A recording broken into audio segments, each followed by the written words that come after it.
আসসালামু আলাইকুম সবাইকে ওয়েলকাম করছি যুবরাজ খান আবির। আশা করি সবাই বেশ ভালো আছেন।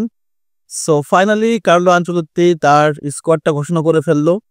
স্কোয়াড দেখে অনেকে খুশি হন নাই, কারণ স্কোয়াডে নেইমার নাই। পাশাপাশি সেন্টার ব্যাকেও কিছু জায়গায় আসলে হরিফিক হয়ে গেছে। যেহেতু ফার্স্ট কল, এখানে হতাশার কিছু নাই, কারণ কার্লো আনচেলত্তি সবাই ভালো করে চিনে না। কেতানো এবং আপনার জোয়ানের মাধ্যমে আসলে তাদের সাথে মিটিং করে কিন্তু আলটিমেটলি এই স্কোয়াডটা ঘোষণা করছে। তবে নেইমারকে যে দলে রাখবে না, এটা অনেক আগে আমি একটু আইডিয়া পাইছিলাম, যেটা আপনাদের শেয়ার করছি। সো আমি আপনাদেরকে এটাও বলছিলাম যে কার্লো আনচেলত্তি স্কোয়াডটাতে সবচেয়ে বেশি প্রেফার করবে হচ্ছে সিনিয়রদেরকে। সো সেইখানটাতে দানিলোর কথা বলছিলাম এবং দানিলো কিন্তু দলে রাখছে। আমি ওইদিকে আলেক্সান্দ্রোর কথা ভাবি নাই, বাট আলেক্সান্দ্রোকে দলে ঢুকাই দিছে। ক্যাসেমিরো ব্যাক করছে, অ্যান্টনি ব্যাক করছে, আন্দ্রেস পেরেরা আছে, দুর্দান্ত। এবং কালকে আমি টোটাল বিষয় আলোচনা করবো। আগে একাদশে আসলে কারা কারা সুযোগ পাইছে সেটা নিয়ে একটু কথাবার্তা বলা যায়।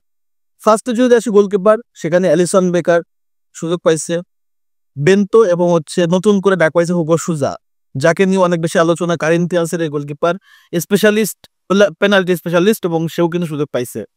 সো গোলকিপার দুর্দান্ত। এবং এবার যদি সেন্টার ব্যাক আমরা দেখি, সেন্টার ব্যাকে সেখানে আলেক্সান্দ্রো রিবেইরো, তার সাথে বেরালদো, মার্কিনিওস, লিও ওর্টিজ এবং দানিলো। এরা সেন্টার ব্যাক। এই জায়গাটায় আসলে একটু খুব বাজে হয়ে গেছে। লেফট ব্যাকে যদি দেখি, সেখানে আলেক্সান্দ্রোর সাথে কার্লোস আগোস্তো, এবং রাইট ব্যাকে ভ্যান্ডারসন এবং ওয়েজলি।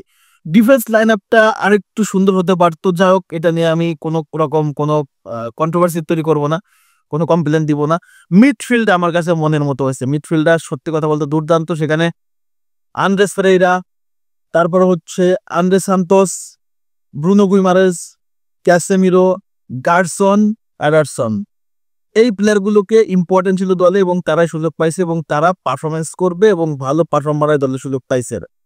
এবার যদি আক্রমণ ভাগটা দেখি, সেখানটাতে অ্যান্টনি, অনেকদিন পরে দলে সুযোগ পাইছে Antony Santos, Estevao Willian, Gabriel Martinelli, দুর্দান্ত খেলতেছে আর্সেনালে। রিয়াল মাদ্রিদকে লাস্ট ম্যাচে হারাইলো গোল কইরা, একদম পাগলা খেলা খেলতেছে। ম্যাথুস কুনহা সুযোগ পাবে এটা জানতাম, পেয়ে গেছে। এবং রিচার্লিসন, ঘুঘু, আমাদের দীর্ঘদিন পর ঘুঘু আমাদের দলে ব্যাক করছে। ঘুঘুকে অনেকেই পছন্দ করেন এবং ঘুঘুকে চাইতেছিলেন দলে, ডাক পাক, ঘুঘু ডাক পাইছে। রাফিনা কার্যত সমস্যার জন্য আসলে প্রথম ম্যাচ খেলতে পারবে না, বাট দ্বিতীয় ম্যাচ খেলতে পারবে প্যারাগুয়ের সাথে। এবং লাস্ট ভিনিসিয়াস জুনিয়র। এটা ব্রাজিলের মূল স্কোয়াডটা। সো এটা অফিসিয়াল স্কোয়াড। ব্রাজিলের বস কার্লো আনচেলত্তি তার প্রথমবারের মতো স্কোয়াডটা ঘোষণা করলো। আমি জানি এই স্কোয়াড নিয়ে আসলে বিশেষ করে দানিলো এবং আলেক্সান্দ্রোকে নিয়ে আপনারা কথাবার্তা বলবেন, যেটা দরিভাল জুনিয়রও রাখছিল, এর আগে যে করছিল তারাও রাখছিল, কার্লো আনচেলত্তিও রাখলো। তাহলে অনেকের কথা, কার্লোকে তাহলে কেন কোচ হিসেবে নিয়ে আসলাম? সো এইগুলো নিয়ে কথাবার্তা বলা দরকার নেই। প্রথম কল আপ কার্লো আনচেলত্তির, এটা নিয়ে হতাশ হবেন না।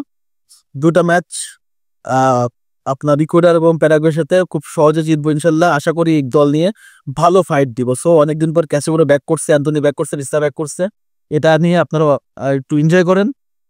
নেইমার দলে নাই, সমস্যা নাই, নেইমার ফুল ফিট হোক, তারপর দলে ফিরবে। সো স্কোয়াডটা আপনাদের কেমন হয়েছে, পছন্দ, অবশ্যই কমেন্টস করে জানিয়ে দেন। সবাইকে ধন্যবাদ জানাচ্ছি। ভালো থাকেন, সুস্থ থাকেন। গুড নাইট, আসসালামু আলাইকুম।